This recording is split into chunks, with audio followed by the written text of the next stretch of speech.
Bonjour à tous, alors aujourd'hui je voudrais vous parler de la façon dont vous lisez, de la façon dont vous constituez votre bibliographie, la bibliographie de votre thèse.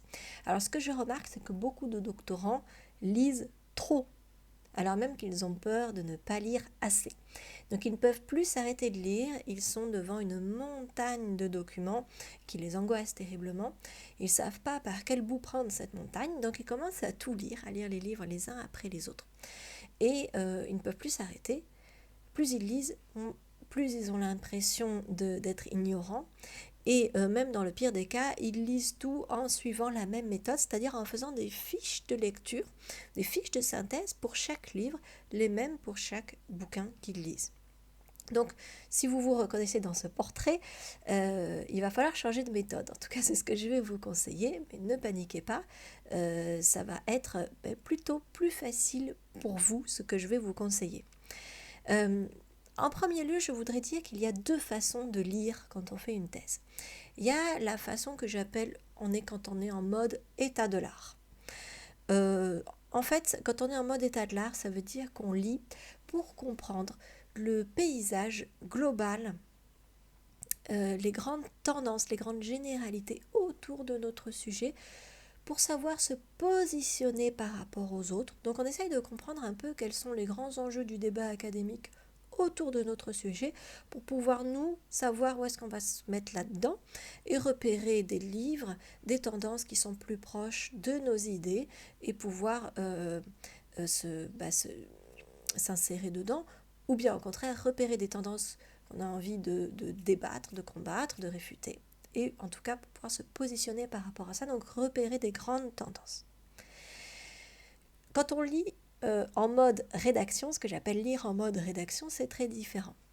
On est en train de rédiger sa thèse, on est dans le feu de l'action et on a besoin ponctuellement d'outils, de concepts vraiment utilisables là, maintenant, pour cette phrase, pour cet argument, pour compléter tel ou tel argument. Donc ça arrive surtout quand on est, comme je vous disais, en train de rédiger, donc quand on est un peu avancé dans sa thèse.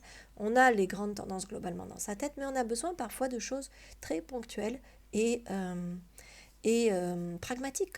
Donc c'est une lecture très pragmatique, une lecture souvent qu'on commence à faire... qu'on peut commencer à faire dès le début, mais souvent à partir de la deuxième, troisième année de thèse. Alors maintenant, vous allez me dire, comment choisit-on un livre? Eh bien déjà, ce que je vais vous dire, c'est que donc, quand on a une masse, évidemment, sur n'importe quel sujet, il y a une masse de livres. Il y en a énormément. Quand je dis de livres, c'est d'ouvrages de toutes sortes, de thèses, de livres, d'articles, de revues, etc. Donc, ce que je vais chercher à savoir, c'est qu'est-ce que je cherche? Quelle réponse je cherche? Il faut avoir ça clair dans la tête pour ne pas se perdre. Si par exemple je cherche à comprendre quelles sont les dernières tendances des études de l'analyse des sociabilités adolescentes, parce que c'est une partie de mon sujet et je veux comprendre quelles sont les dernières tendances. Bon, alors je réfléchis. Déjà, je vais aller rentrer les mots-clés sociabilité adolescente dans un moteur de recherche universitaire. Ou même éventuellement sur Google, pourquoi pas faire aussi une petite recherche sur Google, mais c'est pas mal d'aller directement sur des moteurs de recherche plus précis. Donc si je cherche des dernières tendances, ça veut dire que je vais chercher peut-être un ouvrage de synthèse. En tout cas, je vais chercher un ouvrage récent. Dernière tendance, c'est récent, hein, donc je vais trier aussi par la date. Et comme ce sont des tendances que je recherche, je vais chercher un ouvrage de synthèse. S'il n'y en a pas, je peux chercher un ouvrage un peu pointu, mais je vais aller lire par exemple l'introduction seulement, parce que dans l'introduction, en général, les auteurs vont faire une synthèse. Donc ils vont me donner des trucs. Et une fois que j'ai les dernières tendances, une fois que je peux les dire, que je pourrais les exposer comme ça en 5-10 minutes, ben voilà, il y a cette tendance-là, ben j'arrête. Je ne cherche pas plus loin. J'ai ma réponse. Voilà. Si je cherche au contraire un truc précis, par exemple, je cherche à comprendre si telle méthode en psychothérapie est efficace et s'il y a un moyen, une méthode pour mesurer l'efficacité. C'est très très précis. Bien là, je vais aller chercher un ouvrage le plus près possible de cette question-là, avec le mot-clé de cette méthode-là. Et je vais dans l'ouvrage regarder la table des matières. Alors je peux le lire en entier, je peux aussi regarder la table des matières et aller voir mesure de l'efficacité, etc. Ou bien je vais aller chercher par le mot-clé mesurer l'efficacité d'une méthode. Hein.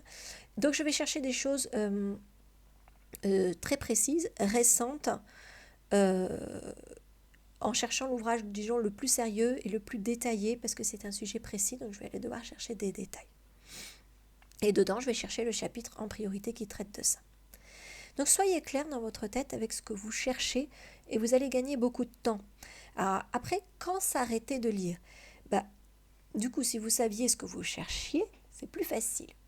Une fois que vous avez votre réponse, vous vous arrêtez. Donc souvent, on n'a besoin que de lire on peut trouver du premier coup, 1, 2 ou 3 ouvrages, 2 ou 3 références, de façon un peu approfondie, pour avoir notre réponse. Ensuite, on peut compléter avec 2-3 ouvrages qu'on regarde plus superficiellement pour voir si ça confirme l'idée qu'on avait.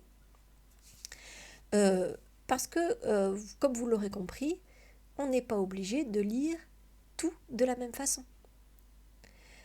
Certains livres, vous allez les lire très en profondeur parce qu'ils vont vous inspirer pendant toute la thèse. Ils sont vraiment très importants pour vous et vous voulez comprendre vraiment pas à pas comment ils sont construits, vraiment tout le fil de l'argument, tout. Il n'y en a pas énormément finalement que vous lirez comme ça à fond, mais il y en a quelques-uns. Et puis il y en a d'autres que vous ne lirez pas à fond, mais vous avez besoin de lire l'intro pour comprendre comment les auteurs se positionnent, ou la conclusion, l'intro, la conclusion, ou bien une seule partie ou un seul chapitre. Donc vous devez adapter votre lecture. Et sur chaque livre, vous prenez uniquement les éléments qui vous intéressent. Vous pouvez faire un bref résumé en quelques lignes, et ensuite les éléments qui vous intéressent, vous les copiez et vous les classez. Donc, vous n'appliquez pas robotiquement une méthode toujours la même de fiche de lecture, de fiche de synthèse, mais selon vos besoins, parce que c'est ça, vos besoins à vous doivent passer en premier, et bien vous allez sélectionner les éléments dedans qui sont utiles. Donc, vous comprenez bien qu'on n'a pas besoin de se lancer à corps perdu dans une lecture de 20-30 ouvrages